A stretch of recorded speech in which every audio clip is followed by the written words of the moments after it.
Muito bem, meus irmãos. Boa noite, a graça e a paz. Não sei para vocês, eu imagino que seja do mesmo jeito, mas servir a um Deus invisível é muito difícil. Não é verdade? Você já sentiu isso? Que servir a um Deus que a gente não pode ver, que a gente não pode tocar, é muito difícil. E boa parte essa é a razão porque muitas pessoas escolhem outros deuses para servir, porque pelo menos são deuses que eles podem ver, tocar, ouvir, sentir. Mas Deus estabeleceu que para chegarmos até Ele o caminho é pela fé. Se é pela fé, nós não veremos. O que é que você acha que aconteceria se Deus se mostrasse a todos? Se fosse de verdade essa ilustração, todo mundo ia morrer.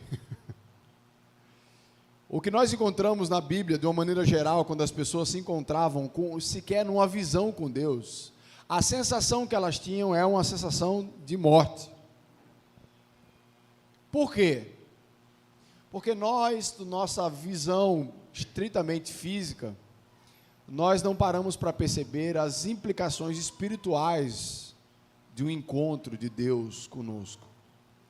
A Bíblia nos fala que o salário do pecado é a morte. E quando um ser santo como Deus se encontra com um ser pecador sobre nós, o que bate no coração é exatamente a sensação de que agora a consequência do meu pecado chegou.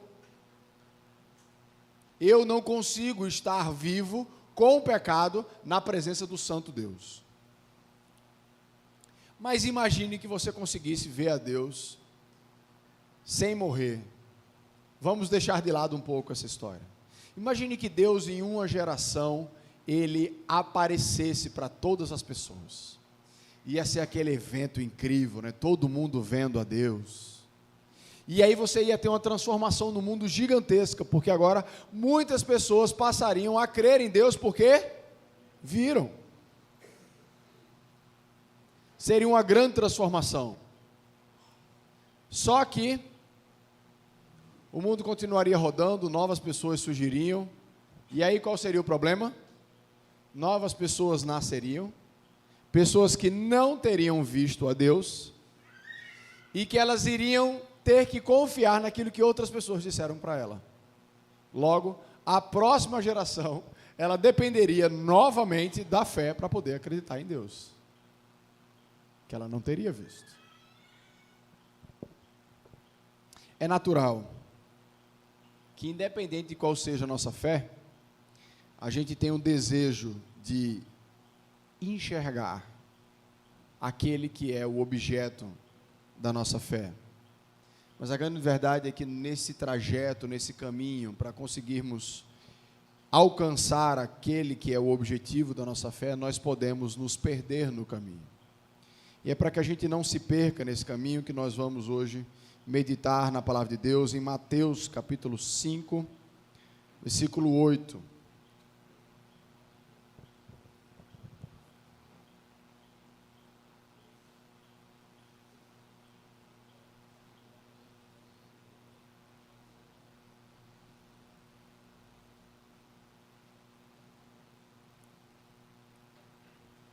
Vamos ver hoje a sexta bem-aventurança.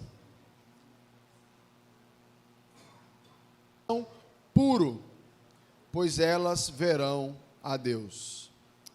Vamos orar?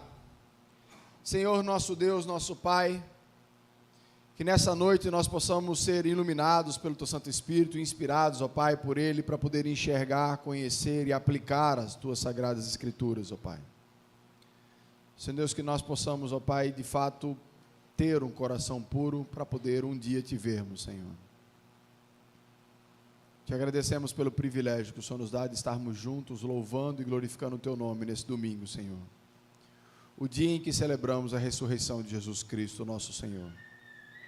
Senhor Deus, pela Tua misericórdia, me usa nessa noite para falar o coração de cada um aqui presente. Em nome do Teu Filho amado Jesus. Amém. Muito bem, nós temos visto, e a gente vai ficar repetindo até terminar, que as bem-aventuranças são as marcas de alguém que se diz cristão. Todas elas precisam fazer parte da nossa vida, e todas elas, na verdade, se refletem em uma perspectiva espiritual, e não uma perspectiva de personalidade ou algo que nós podemos alcançar. E aqui Jesus nos diz que aqueles que são crentes de verdade, aqueles que são discípulos de Jesus, já foram transformados por Jesus, têm um coração puro. E essa é uma expressão nossa que ela é muito mal compreendida nos nossos dias. Porque nós achamos, por exemplo, que uma criancinha morreu tão novinha, tão pura, né? Aquela criancinha tão pura, que se você tomar o brinquedo dela, ela dá uma mordida no amiguinho. Tão pura. A gente tem uma noção diferente da Bíblia a respeito do nosso coração. Quando a Bíblia fala sobre o coração, a Bíblia fala do nosso ser por inteiro. Ela fala do cerne, daquilo que nós somos. A gente não pode ter um exterior em ordem, mas um interior em caos. Muitas pessoas nós conseguimos olhar para a vida delas e não conseguir enxergar nada gritante, nada sério, né? Aquela velha fala do homem, né? Eu sou uma pessoa boa, eu não mato, eu não roubo, eu não adultero, eu ajudo as pessoas, pronto. Para muita gente, os únicos argumentos que precisa para você ser uma pessoa boa é não matar, não roubar, não querer o mal para os outros, sempre procurar ajudar. Pronto, se você tiver essas 4 coisas, acabou, você já é uma pessoa boa. E às vezes a gente tem uma pessoa que por fora ajuda os outros, não mata, não rouba, mas dentro dele, do coração dele, flui um monte de desejos egoístas, contrários, imorais, idólatras dentro do coração. Os fariseus eram pessoas aparentemente irrepreensíveis, você não tem o que falar dele. Eram homens que, a respeito do cumprimento da lei, eles se preocupavam em serem fiéis à lei. Então eram homens que cumpriam esses requisitos. Mas a grande crítica de Jesus é: vocês estão limpos por fora, concordo, mas por dentro vocês estão podres. A motivação para vocês estarem assim por fora está errada. Jesus aqui não afirmou felizes os limpos de mente, como se a grande característica é quando a gente tivesse uma mente brilhante, aquilo é essencial para poder sermos discípulos de Jesus. Não. O foco não é uma boa doutrina e um conhecimento, porque de nada eu tenho um bom conhecimento, uma boa doutrina, se eu não tenho prática. Se eu não vivo aquilo que eu digo acreditar. É preciso haver um casamento entre aquilo que nós cremos e aquilo que nós praticamos, entre o exterior e o interior. E a Bíblia fala que, na verdade, a boca fala do que o coração está cheio. A Bíblia nos fala que, na verdade, o movimento que precisa acontecer de nós é de dentro para fora. Tanto é que quando Nicodemos vai falar com Jesus para descobrir o que é que ele faz para entrar no reino dos céus, ele fala: você tem que nascer de novo. É preciso um processo onde você é uma nova pessoa. E quando nós somos novas pessoas, nosso interior e nosso exterior são transformados. A maneira certa de viver para se ter um coração puro não é um conjunto de condutas, éticas e comportamentos que eu tenho que ter. Para ter um coração puro, não é só um código que eu tenho que sair cumprindo ele à risca. É preciso que a gente vasculhe o coração, é preciso que a gente entenda as motivações que existem no nosso coração. Que a gente descubra os porquês das coisas, para que todo o processo seja agradável a Deus e não só o resultado.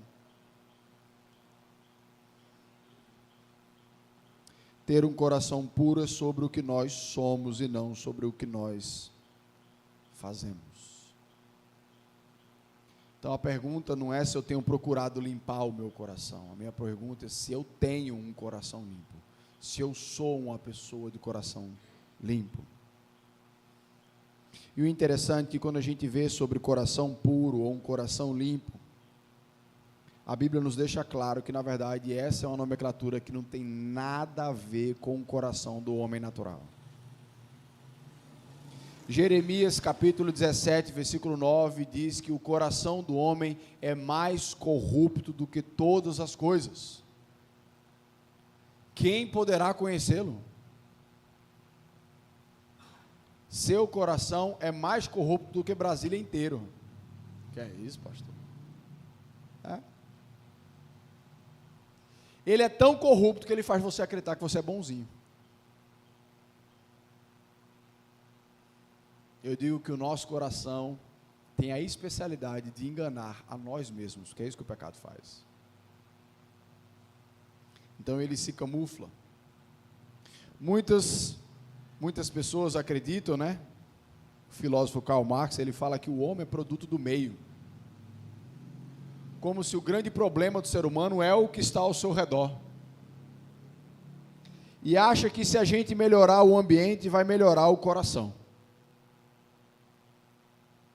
Você precisa só de um pouquinho de história para perceber que isso não é verdade. Quantas e quantas pessoas você tira ele de uma realidade degradante, coloca numa situação melhor, mas aquilo que está dentro dele continua sendo degradante. Você pega pessoas em situação de sofrimento, pessoas que são moradores de comunidade, aí pega e você coloca ele num ambiente melhor, você dá uma casa para aquela pessoa, você dá um emprego. Muitas vezes o que acontece com o coração dessa pessoa? Ela sai, ela vende a casa, ela sai do emprego e volta para aquele mesmo lugar.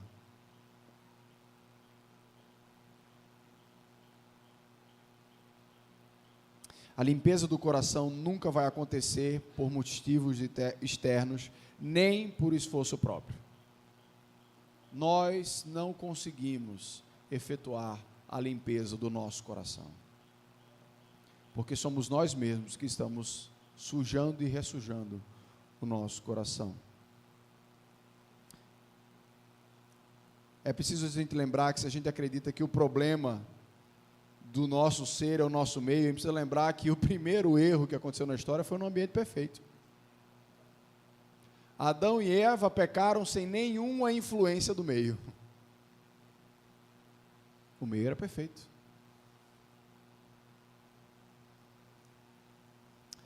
Nós só seremos limpos quando nós estivermos conscientes das outras bem-aventuranças que a gente já conversou aqui. Quando eu tenho certeza de que eu sou espiritualmente pobre,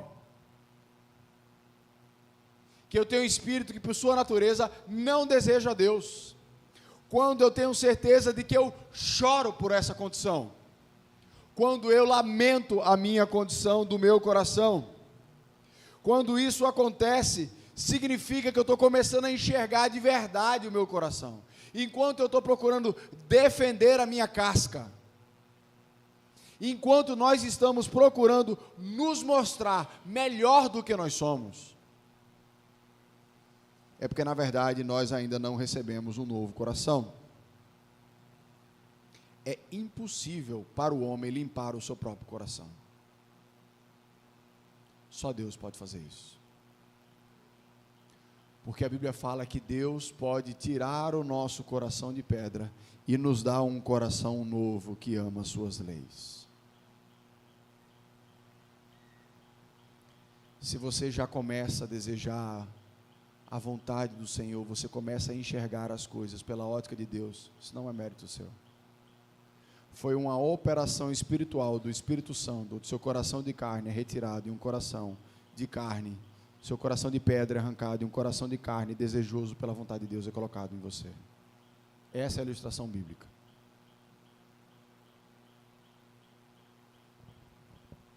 Se isso ainda não ocorreu com você,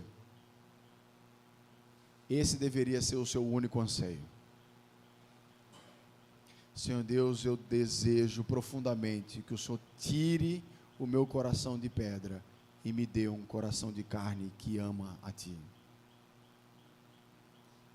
Por mais que eu tente ser melhor, por mais que eu tente buscar, eu só enxergo pelas minhas próprias forças uma incapacidade, uma pecaminosidade, Senhor Deus. Faz aquilo que eu não posso fazer. Essa é a maior necessidade do ser humano. Essa é a essência do Evangelho. É quando nós reconhecemos que Jesus Cristo é a possibilidade disso ocorrer. Onde Deus, através de Jesus Cristo, paga pelos nossos pecados, nos limpa, como a Bíblia nos diz lá em Isaías capítulo 1, limpa os nossos pecados mais horrendos, né? Manchados de vermelho escuro, e nos deixam alvos como a neve. Limpos. É aquela camisa do menino que foi para a escola e volta com aquela mancha horrível, bota na máquina 2, 3 vezes e a mancha lá, nada altera. Até que você cuida só daquela camisa. Vai a propaganda aí, se quiserem, né? Bota lá no Vênus, né? Agora ela está branquinha.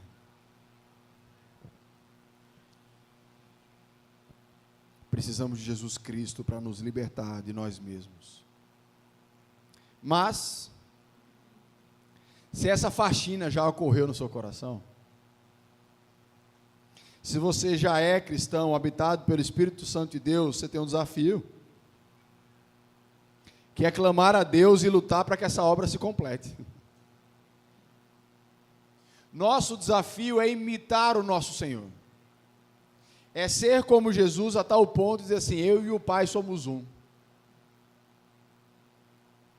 É buscar esse coração puro, capacitado pelo Espírito Santo de Deus, nos livrando de tudo que se interpõe para o nosso alvo. Somos chamados para uma luta de santidade, para uma luta de pureza, de sinceridade, de transparência. A palavra aqui do original que está falando sobre esse limpo de coração ou puro de coração é um coração sincero. Você sabe de onde vem a palavra sincero? Você já ouviu essa história? Sincero é porque antigamente eles faziam umas cópias das estatuetas, né, que havia na época. E aí você tinha a original e tinha uma cópia mal feita que ficava cheia de buraquinho. Para ele poder fingir que estava em bom estado, ele botava cera, pintava por cima. Só que aí era um jeitinho de esconder a obra, né? De esconder as imperfeições. Então, quando eles iam perguntar, ele via uma obra e fazia assim, é sincera? Ou seja, ela é original, ela está em perfeitas condições. Não, é sincera, é sincera, é sincera. Então, a sinceridade vem dessa expressão, que algo não foi alterado, não foi contaminado, não está havendo uma enrolação para você.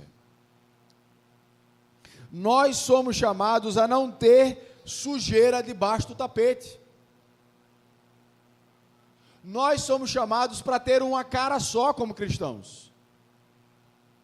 Nós somos chamados para tratarmos os nossos pecados, batalhar contra os nossos pecados e as pessoas poderem enxergar quem somos. Pecadores, sim, lutando contra os pecados, sim, sem procurar enrolar.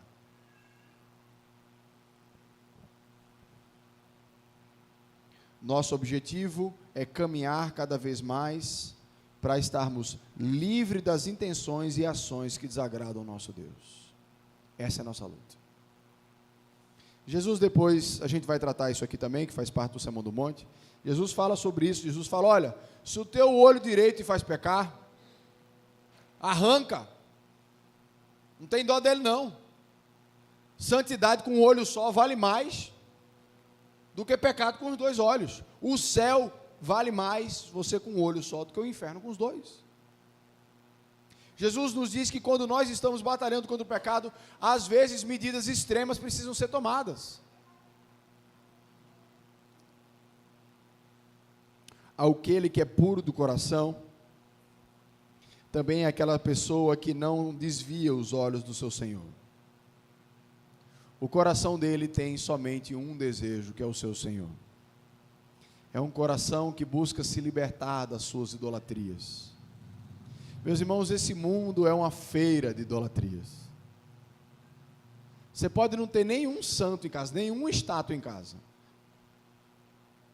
nenhuma imagem, você pode não ter, e ser um idólatra dedicado. Porque idolatria não é só com coisas. Idolatria pode ser com coisas muito válidas. Eu converso muito isso quando estou conversando com casais. Existem dois ídolos do nosso mundo que são muito bonitos. Chama-se trabalho e família. Quando nós idolatramos o trabalho, quem vai dizer a você que você está em pecado? Não, fulano é muito trabalhador. Ele só faz isso da vida. Eu digo, oxe, então não é muito trabalhador, ele está idólatra. Família. Quem é que vai dizer a você que você está idolatrando a família? Hoje a gente vive até o oposto, né? A família está sendo deixada de lado. Mas quando existem coisas de Deus que não estão sendo feitas por conta da família, eu estou amando mais a minha família do que o meu Deus. O elenco de ídolos que a gente pode ter na vida são gigantescos. Aquele que tem um coração puro é aquele que coloca Deus em primeiro lugar. Quando nós colocamos Deus em primeiro lugar, todas as outras coisas entram no lugar certo.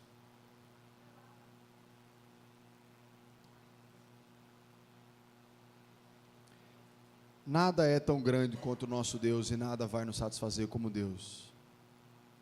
Mas tem hora que a gente olha para as coisas desse mundo, a gente se fixa nas coisas desse mundo e a gente acaba perdendo a visão de Deus. Sabe quando você está procurando olhar, o nosso olho é fantástico, né? Que o nosso olho consegue enfocar coisas bem pequenininhas. Se você quiser, você pode mirar no cantinho dessa perna do meu óculos, não pode? Quanto mais você foca em uma coisa, o que acontece com as outras coisas? Elas ficam embaçadas. Somos chamados para focar a Deus e desfocar o resto. Quando nós tiramos o nosso foco de Deus, colocamos o foco em alguma outra coisa, Deus desembaça. Deus fica embaçado.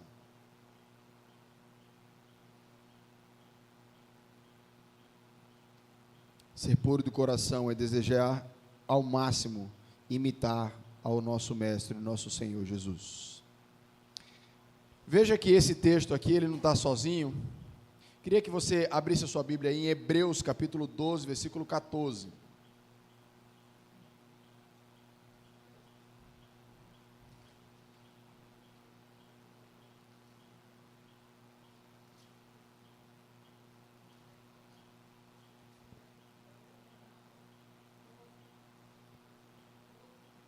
Hebreus capítulo 12, versículo 14.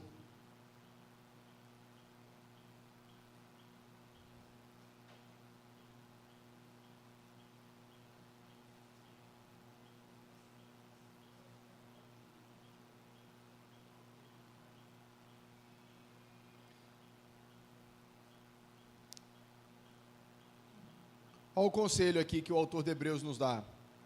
Procurem ter paz com todos e se esforcem para viver uma vida completamente dedicada ao Senhor, pois sem isso ninguém o verá. Essa vida completamente dedicada ao Senhor a gente chama de santidade.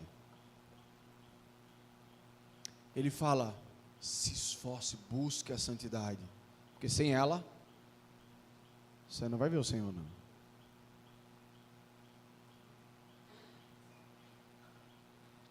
E aqui, como eu sempre tenho dito, todos os conselhos, desafios que a palavra de Deus nos traz, ele contrapõe com um benefício, que ele tem uma parcela de manifestação terrena, mas na sua plenitude, na glória. Ele fala, felizes as pessoas que têm um coração puro, pois elas verão a Deus. Então veja, Quando a nossa maior preocupação é fazer a vontade de Deus em tudo, sabe o que é que vai acontecer? Mais enxergaremos Deus no nosso dia a dia. Quando nós estamos preocupados em conhecer a vontade de Deus, em buscar a vontade de Deus, em orar, em falar com Ele, em aprender, em buscar, em obedecê-lo, o que é que vai acontecer? Você vai conseguir enxergá-lo com mais facilidade no seu dia a dia. Obviamente, de maneira espiritual. Coisas que você sabe que só Deus pode fazer. Pastor, eu não consigo ver essas coisas não, que eu só sei que Deus pode fazer. Então deixa eu corrigir uma coisa que talvez esteja atrapalhando a sua lente. A primeira coisa que você precisa fazer quando você está com dificuldade de ver Deus trabalhando na sua vida, é deixar de acreditar em acaso. Porque a luz de um Deus soberano não tem acaso. Poxa, que sorte hoje. Sorte? Sorte como assim? O que é sorte? Aconteceu uma coisa aleatória que me agradou. O que é que nesse mundo, debaixo do controle de Deus, acontece aleatório? Me diga aí. Então, a primeira coisa que você fazer, para você começar a enxergar Deus na sua vida, é parar de acreditar em acaso, porque acaso não existe. As coisas ocorrem conforme o propósito do nosso Deus. Segunda coisa que você deve fazer, pare de enxergar Deus somente no extraordinário. Acha que Deus só está no milagre. Enquanto muitas vezes, Deus está no ordinário. Trabalhou, recebeu, pagou a conta. Sim, cadê Deus? Isso é isso, você está com trabalho, você tem saúde, e graças a Deus, quase que por um milagre, deu para pagar as contas. Que a Bíblia fala que o nosso sustento vem de Deus. Comece a enxergar Deus no ordinário. Outra coisa, pare para olhar mais para o céu. Olhe mais para a natureza que Deus tem colocado ao nosso redor. É fantástico porque o nosso Deus se revela na natureza. E muitas vezes a gente no corre-corre só olha para concreto e para tela. Perdemos o aspecto da manifestação natural da presença de Deus através da sua criação. Porque, meus irmãos, os únicos seres criados por Deus, quer dizer não, os dois únicos seres criados por Deus que não glorificam são os homens e os anjos caídos.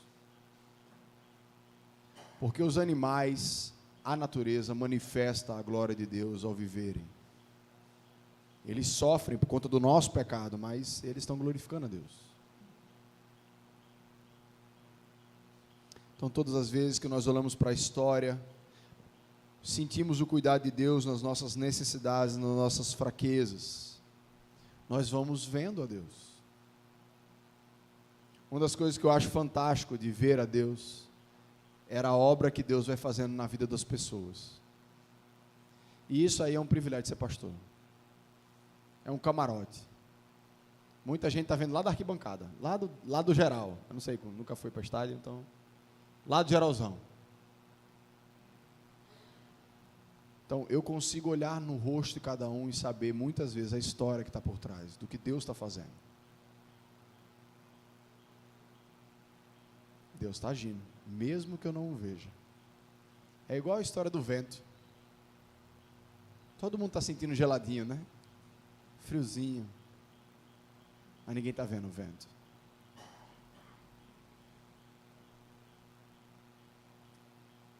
É por isso que Jó consegue afirmar no final da jornada dele, aquele sofrimento muito intenso, ele fala, Jó termina, né, a sua fala dizendo assim, olha, Senhor, antes disso tudo, eu te conhecia de ouvir falar. E olha que quando Jó conhecia Deus, de ouvir falar, ele era um homem que Deus estava falando dele, viu? E bem, ele fala, antes eu te conhecia de ouvir falar, mas agora os meus olhos te veem. Significa que Jó estava vendo a Deus, e disse, não, Deus, eu consigo agora te enxergar ainda mais na minha história, na minha vida, na minha caminhada.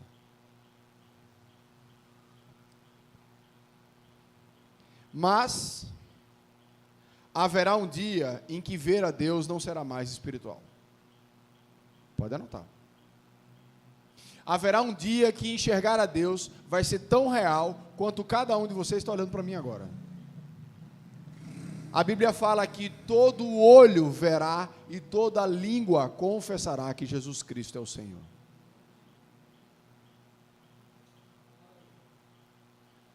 Mas eu quero que você entenda que o fato de você ver a Deus e dizer que Ele é Senhor não significa que a coisa está resolvida. Sabe por quê? Porque uns vão ter o privilégio de estar vendo aquele que já era o seu Senhor e dizer: Jesus é o Senhor. E outros passaram a vida negando em rebeldia contra Deus. Quando chegar diante dele, fazer: eita, é o Senhor. Uns vão olhar para Deus com alegria, porque finalmente chegou o Deus de enxergar, chegou o dia de enxergar o seu Senhor. E outros vão olhar para esse dia como: agora acabou. É tarde demais para reconhecer o meu Jesus como Senhor.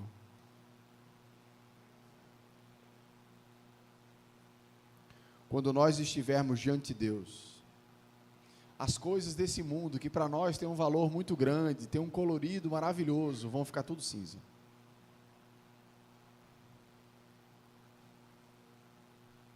Meus irmãos, eu quero dizer uma coisa para você.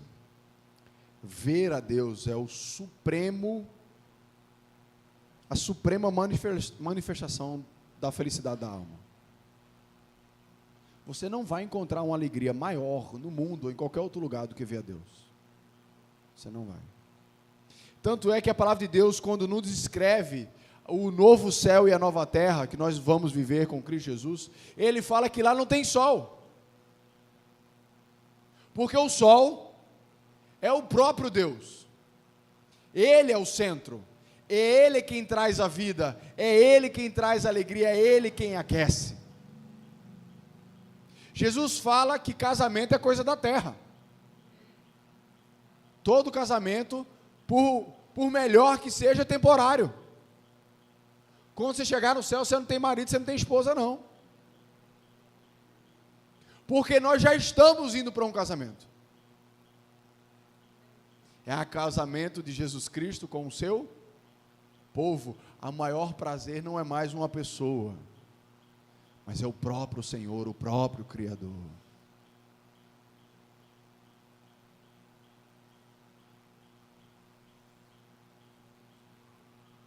Muitas vezes, quando a gente começa a pensar sobre como é o céu,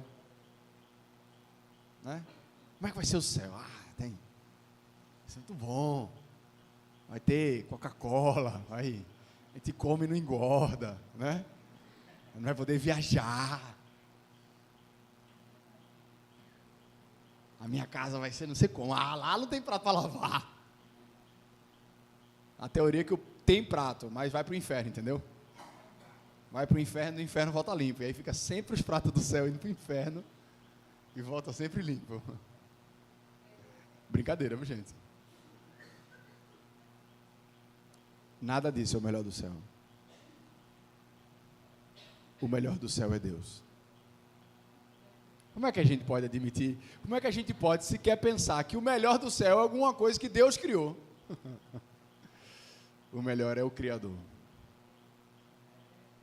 Ao invés do Criador passear ao final da tarde, como acontecia no Éden, Ele vai morar. Ele já deixou claro isso quando quis chamar Jesus de Emanuel. Deus conosco.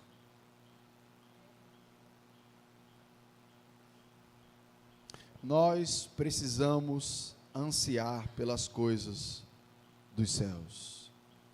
Paulo fala em Colossenses capítulo 3, versículos 2, ele faz: olha, ponham a mente de vocês nas coisas que estão no céu. Tenham a ganância pela recompensa eterna. Quanto mais a gente desejar as coisas que teremos lá, mais fácil para nós será perder aqui e obedecer ao nosso Deus. É sério que isso aqui, meu amigo, o que eu tenho prometido, é muito melhor. É igual aquela história que você chega para a criança e faz assim: o que é que você quer? R$5 agora? Ou 50 reais semana que vem? A criança fica... Ela não fica em dúvida? Que adulto fica em dúvida com isso? Deixa eu ter 5 reais aí, semana que vem, né? Beleza, fechado. Nós somos chamados a viver pela fé naquilo que virá. Aqui não é o lugar de satisfazer todos os nossos desejos, de querer transformar a nossa casa, de vivermos todos os prazeres. Não é o lugar. Todo prazer aqui tem o seu preço. No céu não.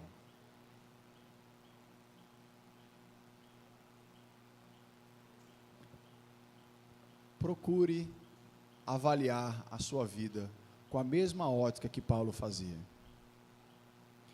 A gente precisa aprender a transformar a morte numa avaliação e não num fim. Paulo o tempo todo olhava para a morte como uma moeda para poder enxergar o presente dele. À luz do que eu vou receber, isso aqui não é nada. Rapaz, estar com Cristo é infinitamente melhor do que tudo que eu estou vivendo. Porque os sofrimentos dessa era presente não se comparam à glória do que há de vir. Então vamos sofrer, é isso que Paulo está dizendo. Se o sofrimento vem através de eu seguir a Jesus Cristo, mas seguir a Jesus Cristo me dá uma alegria eterna, meu amigo, não tem comparação. Vamos sofrer, daqui a pouco acaba. Só temos uma vida para oferecer ao nosso Deus. Daqui a pouco ela acaba.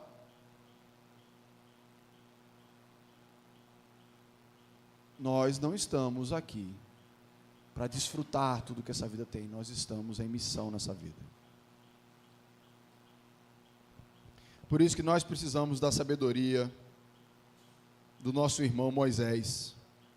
Abra sua Bíblia para a gente estar encerrando essa mensagem. No Salmo 90, versículo 12. Um versículo que eu, na minha juventude, usei muito. Não posso mais dizer na minha juventude, porque eu não estou mais jovem, estou adulto. Salmo 90, versículo 12. O único salmo de Moisés do Saltério.